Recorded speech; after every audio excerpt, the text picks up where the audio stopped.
Bienvenidos a Semanario Judicial. Soy Laura Murillo y en los próximos minutos le daremos cuenta de las sentencias más relevantes de la Suprema Corte en pleno y salas, así como de las decisiones más importantes del Tribunal Electoral y órganos jurisdiccionales federales.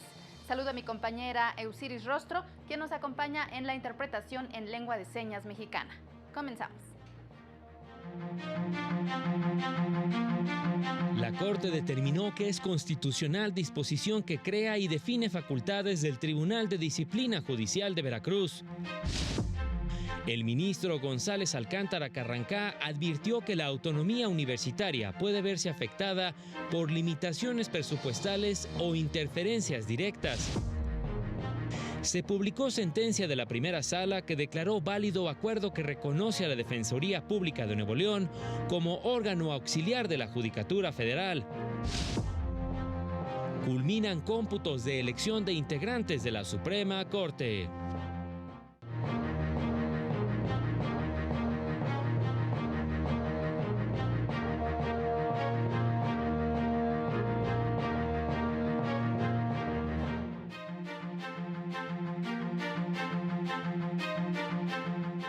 Esta semana, el Pleno de la Corte analizó asuntos relacionados con los marcos normativos de Tamaulipas y Veracruz. En este último caso, se trató de reformas a la Constitución local en materia del Poder Judicial.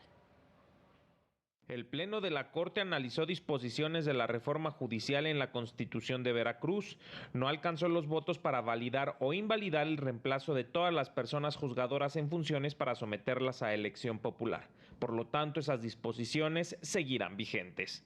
La Reforma Judicial Federal sí ordenó esta remoción en su artículo 8º transitorio. Por ende, el Congreso de Veracruz encuentra una justificación en su actuación. La remoción masiva de jueces y juezas es contraria a la garantía de independencia judicial ordenada tanto constitucionalmente como de todas las obligaciones que ha contraído el Estado mexicano a ese respecto. La Corte Interamericana ya ha tenido la oportunidad de señalar con toda claridad que el despido de funcionarios judiciales bajo el argumento de renovación de los cargos transgrede las garantías judiciales, protección judicial y la estabilidad en el cargo. Tampoco alcanzó los votos para invalidar las normas sobre el retiro forzoso de las personas juzgadoras a los 70 años de edad, ni para invalidar la porción transitoria sobre el haber de retiro para las personas juzgadoras que decidan participar en la elección. Por otra parte, declaró constitucional el artículo del Tribunal Local de Disciplina Judicial y sus facultades. Al interpretar de forma conforme expresiones potencialmente problemáticas como la que califica las resoluciones del Tribunal de definitivas e inimpugnables, señalando al respecto que no excluye el acceso al juicio de amparo.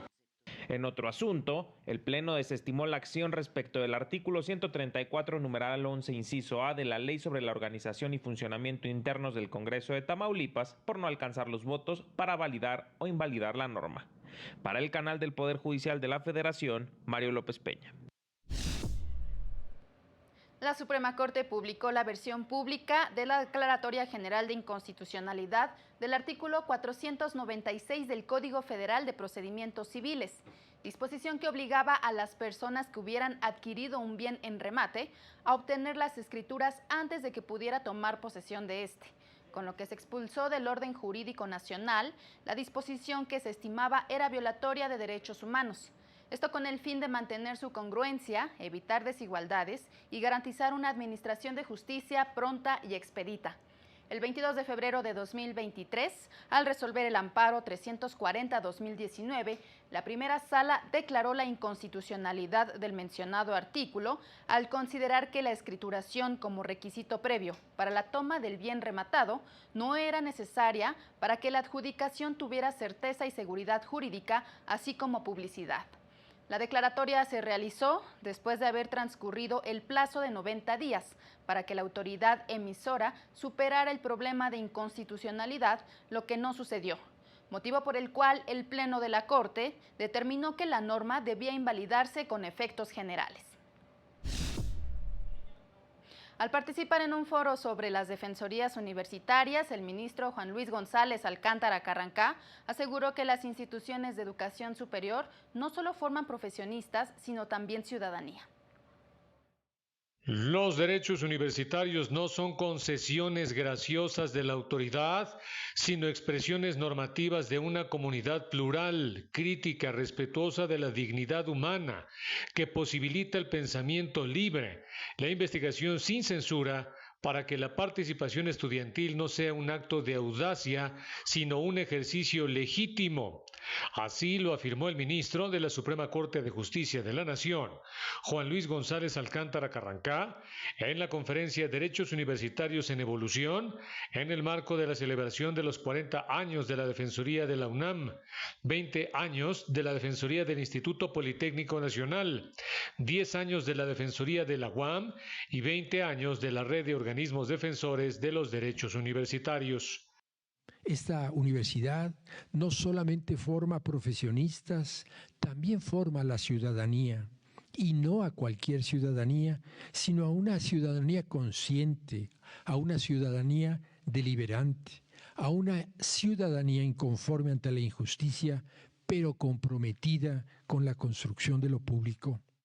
El ministro recordó que la Defensoría de Derechos de la UNAM no representó una aparición espontánea, sino que fue producto de una tradición jurídica política para generar formas institucionales de interpelar a la autoridad desde una posición ética y autónoma. No obstante, advirtió: esta autonomía, sin embargo, puede debilitarse no solamente por interferencias directas, sino también por omisiones, por restricciones presupuestales o por la elección incluso de perfiles que puedan privilegiar la afinidad institucional sobre su solvencia moral, incluso por los movimientos políticos externos de la universidad. Al final, González Alcántara Carrancá recomendó replantear la manera en que esta defensoría actúa, mostrarse activamente, así como dotarla de mayores herramientas jurídicas.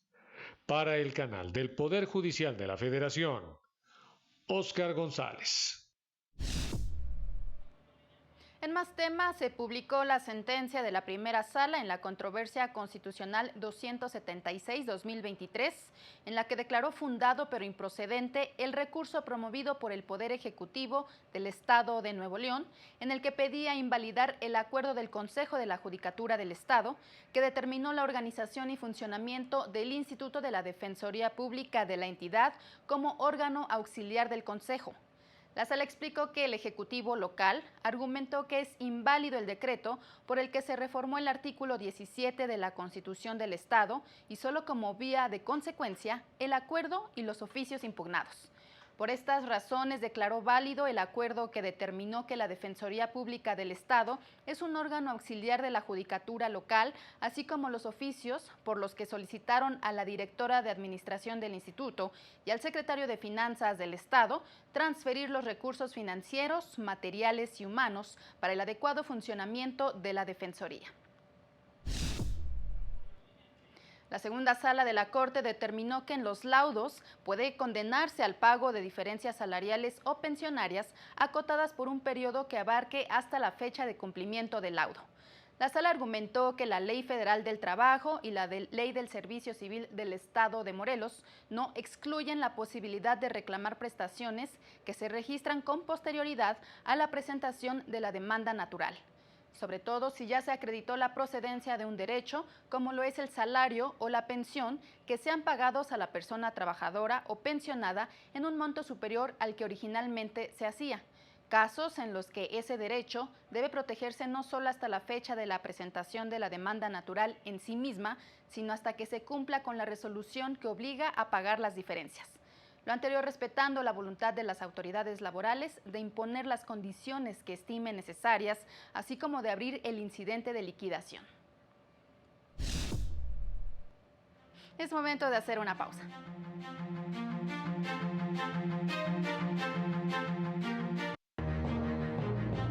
Al regresar, ordenan al Seguro Social realizar cirugía de implante coclear a niña de 6 años.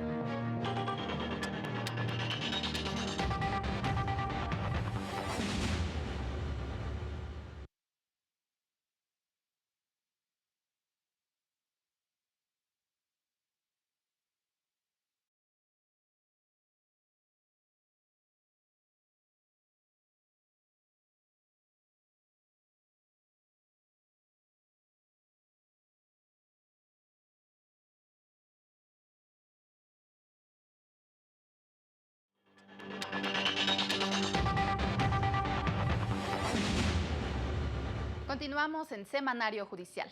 Durante un acto sobre el protocolo de Estambul, la Defensoría Pública Federal reveló que en los últimos años ha entendido más de 1,000 solicitudes relacionadas con casos de tortura.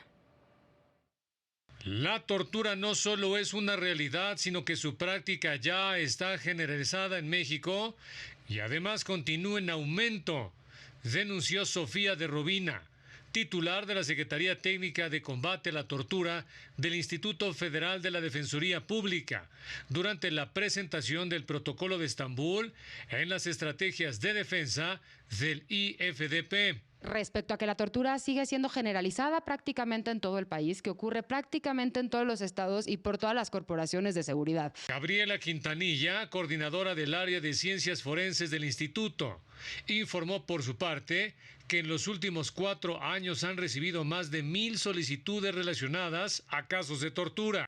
Hemos recibido desde que se creó el área 1,275 solicitudes para intervenir en la elaboración del protocolo de Estambul. Tenemos que en el 2022 recibimos 144 solicitudes, comparado con 675 solicitudes en 2023 y 382 en 2024. Alan García, coordinador de la Unidad de Graves Violaciones a Derechos Humanos en México, de la Oficina del Alto Comisionado para los Derechos Humanos de Naciones Unidas, acusó a nuestro país de no utilizar de manera adecuada el protocolo de Estambul. Una, evaluaciones que no se ajustan al protocolo. 2, falta de personal para la práctica del protocolo. Ausencia de preparación y ausencia de capacidades y recursos, retrasos en su realización, ¿no?, en la práctica del protocolo. El protocolo de Estambul es una herramienta de Naciones Unidas crucial para la investigación y documentación de casos de tortura y otros tratos crueles, inhumanos o degradantes, y sirve como guía para la evaluación médica y psicológica de personas que han sido sometidas a esta práctica, estableciendo estándares mínimos para la investigación y documentación de los casos. Para el canal del Poder Judicial de la Federación, Óscar González. Y el Consejo de la Judicatura Federal publicó el Acuerdo General 4-2025 para habilitar a los centros de justicia penal federal en los estados de Chiapas y Veracruz, con residencia en Cintalapa de Figueroa y Coatzacoalcos, respectivamente, como auxiliares del Centro de Justicia Penal Federal en Oaxaca, con residencia en San Bartolo, Coyotepec. La medida de auxilio incluye el desahogo de las audiencias iniciales e intermedias que se encuentran pendientes de realizar en el Centro de Justicia Penal Federal de Oaxaca, lo que incluye medios de conducción a procesos, medidas cautelares, providencias precautorias y técnicas de investigación, así como las determinaciones del sobreseimiento, salidas alternativas y formas de terminación anticipada. La medida se adopta para reducir las cargas de trabajo del Centro Penal de Oaxaca, que ocupa el 7º lugar en el ingreso de asuntos, con 5.96 diarios, y un ingreso de procedimientos de ejecución que lo ubican en el 8º lugar a nivel nacional, con 5.60, y en el 10º lugar por la celebración de audiencias con un promedio de 12.31. La compleja situación de seguridad que vive la entidad ha propiciado una atípica saturación del Centro de Justicia Penal Federal en Oaxaca, que obliga a otorgarle apoyo con el fin de reducir sus cargas de trabajo. Durante la presentación de una obra sobre los 200 años de la Corte, se aseguró que a lo largo de la historia, las constituciones del país han privilegiado la separación de poderes. Las diferentes constituciones mexicanas intentaron crear un poder judicial independiente, en específico a partir de la Constitución de 1824, que determinó la creación de un máximo tribunal de justicia en México. Señalaron investigadores durante la presentación del libro el papel histórico de la Suprema Corte de Justicia de la Nación a 200 años de su fundación. La Constitución de 24 se estableció hace 200 años, entre muchos otros motivos, con el fin de separar la administración de justicia del Poder Ejecutivo. Lo que aquí se muestra es que la Corte en cada época ha ido atendiendo los problemas sociales del momento y lo ha hecho con mayor o menor independencia. A veces es claro que también se tiene que separar los asuntos de mera legalidad de los asuntos profundos de constitucionalidad y de derechos humanos que estuvimos viendo en los últimos tiempos. Destacaron que durante este periodo, la Suprema Corte ha sido aliada en el papel de los derechos de las mujeres en México, pues desarrolló una interpretación de las leyes vigentes desde hace 2 siglos que definieron una amplia jurisprudencia progresiva en esta materia. Tiene que resolver cosas como si las mujeres pueden ser notarias, por ejemplo.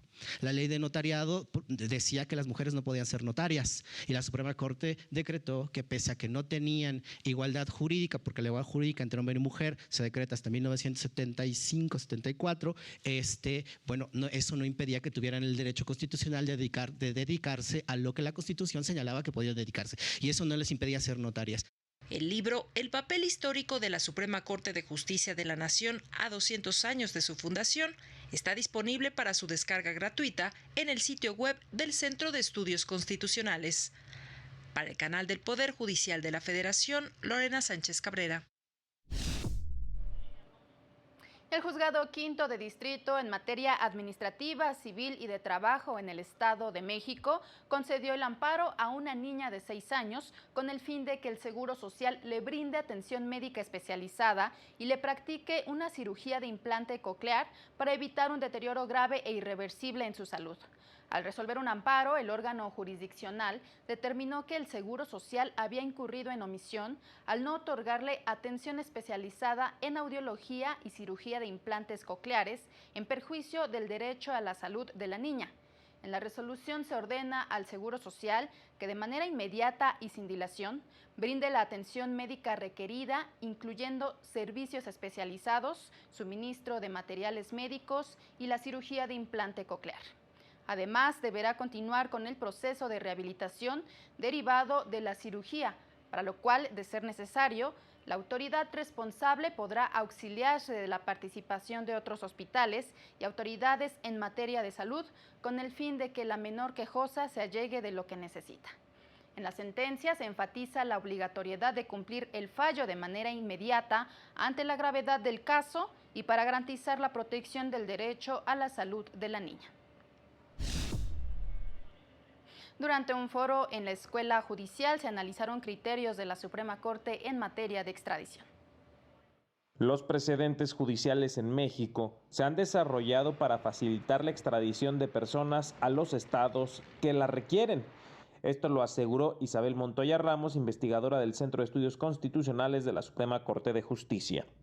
Las sentencias de la Corte son muy benevolentes a favor del estado requerente, ¿no? O sea, yo cuando estuve en sala, cuando estuve proyectando casos en materia penal, sí me tocó resolver unos 4 casos de extradición y la verdad es que era muy difícil negar, era muy difícil señalar que la persona no fuera extraditada.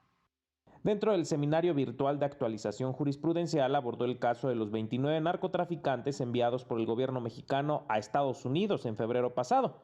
Indicó que se pudieron seguir procedimientos de extradición con base en las disposiciones vigentes. Me parece que se debieron de haber seguido los procedimientos. Hay un marco regulatorio muy fuerte, ¿no? O sea, muy fortalecido, muy grueso en materia de extradición, que son los tratados. Voy a especificar exactamente en Estados Unidos, ¿no? O sea, en el caso del Tratado de Estados Unidos contra México, bueno, está el Tratado Internacional, está la Ley de Extradición Internacional y está la enorme cantidad de precedentes que ha desarrollado la Corte en la interpretación de ese tratado o de la Ley de Extradición Internacional. Para el canal del Poder Judicial de la Federación, Mario López Peña. El Consejo de la Judicatura Federal publicó el acuerdo que reforma, adiciona y deroga diversas disposiciones en materia de transparencia, acceso a la información pública y protección de datos personales. Las reformas responden a las adecuaciones aprobadas el pasado mes de marzo a la Ley General en la materia. Por estas razones se modificó el artículo 98 quinqués del acuerdo que regula la organización y funcionamiento del Consejo para establecer que el órgano garante de la transparencia será una instancia colegiada integrada por los titulares de la Contraloría, Secretaría Ejecutiva de Disciplina y Secretaría Ejecutiva de Vigilancia. Además, se modificaron diversos artículos del acuerdo en materia de transparencia y acceso a la información pública para precisar que las atribuciones y garantizar el derecho de acceso a la información o la clasificación de la información.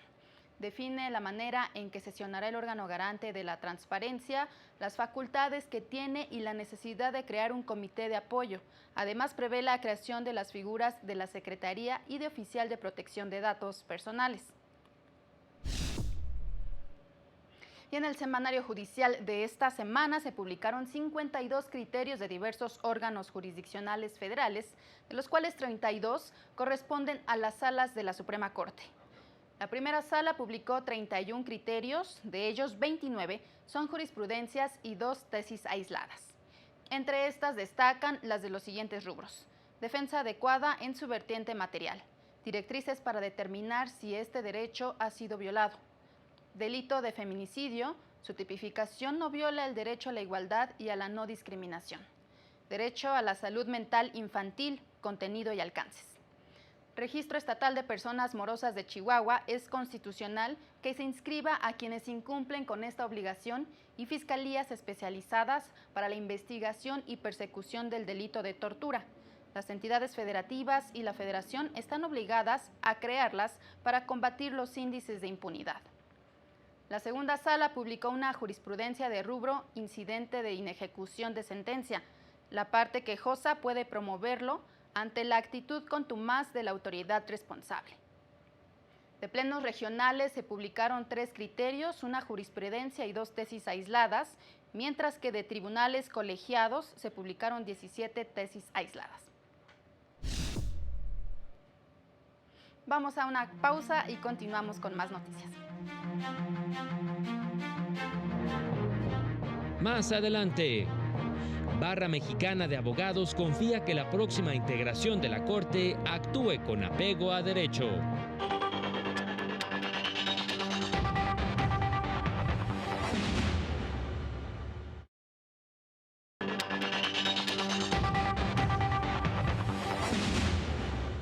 Esta semana el Consejo General del INE concluyó los cómputos de la elección de integrantes de la Suprema Corte, con lo que se va configurando la nueva integración del Tribunal Constitucional del país. La madrugada de este jueves, los 300 consejos distritales del INE concluyeron el escrutinio y cómputo del 100% de los votos que se emitieron en la elección para ministras y ministros de la Suprema Corte. Se contabilizaron en total 116.6 millones de votos, de los cuales 25.6 millones fueron nulos o casos en los que no se utilizaron recuadros. Hugo Aguilar Ortiz obtuvo el mayor número de votos, con 6.195.612 sufragios, con lo que se convertiría en el primer presidente de la Corte con la nueva integración. En segundo lugar quedó Lenia Batres con 5.3 millones de votos. En tercer lugar, Yasmín Esquivel con 5.3 millones. Cuarto lugar, Loreta Ortiz Alf con poco más de 5 millones de votos. En quinto lugar, María Estela Ríos González con 4.7 millones. Le sigue Giovanni Azael Figueroa Mejía con 3.6 millones de votos. Irving Espinosa Betanzo con 3.5 millones de votos. Aristides Rodrigo Guerrero García con 3.5 millones. Y en noveno lugar, Sara Irene Herrerías Guerra. Serían las 9 personas que integrarían el Pleno de la Suprema Corte a partir del próximo 1 de septiembre. En entrevista, el consejero Jorge Montaño, presidente de la Comisión Temporal del Proceso Judicial, explicó por qué se dio el retraso en el cómputo de la elección de ministras y ministros de la Suprema Corte, que de acuerdo con el calendario del INE, tenía que haber concluido el pasado martes. En algunos casos hay paquetes que no se pueden contabilizar porque llegan a otra junta, entonces para eso se tienen que trasladar a la junta correcta, pero cuidando siempre la cadena de custodia. Y eso llevó unos contratiempos, fue únicamente en 2 estados que estábamos checando esa situación y Veracruz. Se especulan de muchas cosas, la verdad, pero yo creo que hablar de un fraude sí ya es una afirmación, yo creo, muy temeraria. Yo al menos todavía no tengo elementos, no podría pronunciarme sobre eso. La consejera Dania Rabel señaló que deberán hacer un análisis de los factores que propiciaron un alto porcentaje de votos nulos y espacios en blanco. Es que puede ser multifactorial. A ver, puede ser, por supuesto, la manifestación explícita de una persona que simplemente quiere anular su voto. La manifestación explícita de una persona que dice, a lo mejor a mí me convencen de esta lista 2 o 3 candidatos, pero no 5 para que yo llene 5 recuadros. O puede ser efectivamente que hubiese habido una confusión. En la sesión extraordinaria del Consejo General del INE de este jueves se presentó un informe sobre las denuncias que han enviado al INE personas y organizaciones de la sociedad civil en contra de varias candidaturas del Poder Judicial, de las cuales 12 ya están avanzadas y podrían tomarse en cuenta al momento de revisar la idoneidad de los ganadores. Para el canal del Poder Judicial de la Federación, Juan Carlos González. Luego de la elección judicial del pasado 1 de junio, la Barra Mexicana Colegio de Abogados advirtió que México requiere un poder judicial ajeno a tendencias políticas. En un comunicado difundido en sus redes sociales, consideró alarmante que con una escasa participación ciudadana se vaya a integrar al nuevo poder judicial, pues ello debilita a las personas juzgadoras que habrán de desempeñar una función esencial en el Estado de Derecho y evidencia los problemas de fondo en la normatividad aplicable.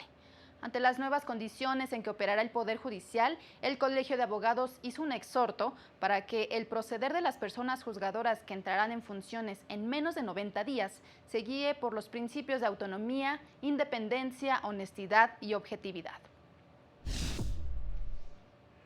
El Tribunal Electoral dio a conocer el proyecto del magistrado Reyes Rodríguez Mondragón, con el que propone resolver el recurso de apelación que promovió el PRI, pidiendo que se revoque la multa por 108,485 pesos que le impuso el INE por afiliación indebida y uso no autorizado de los datos personales de una persona.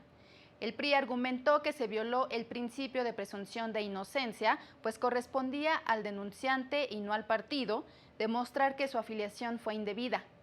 El proyecto del magistrado Rodríguez Mondragón propone confirmar la resolución impugnada, pues estima que la autoridad electoral fundó y motivó adecuadamente su resolución, ya que correspondía al partido demostrar que la afiliación fue legal y no trasladar la carga de la prueba al denunciante. La Sala Regional Jalapa revocó la determinación del Tribunal Electoral de Veracruz, el cual negó que el excandidato del Partido Verde a la presidencia municipal de Tuxpan violara el principio constitucional de laicidad con la publicación de un video en su red social Facebook en el que utilizó expresiones de carácter religioso. Lo anterior, pues el tribunal local omitió aplicar los estándares jurisprudenciales en la materia para analizar de fondo dicho mensaje, por lo que ordenó emitir una nueva resolución. Asimismo, se considera que las manifestaciones difundidas sí permiten advertir una estrategia de posicionamiento personal con fines electorales. Así llegamos al final de este semanario. Soy Laura Murillo y lo invito a mantenerse en la señal del canal del Poder Judicial de la Federación. Le recordamos que la próxima semana el Pleno de la Corte tiene previsto analizar y resolver 3 acciones y una controversia constitucional.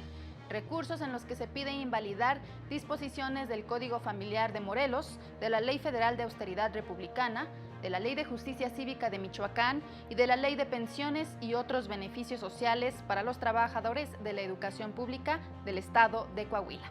Gracias por su atención. Hasta pronto.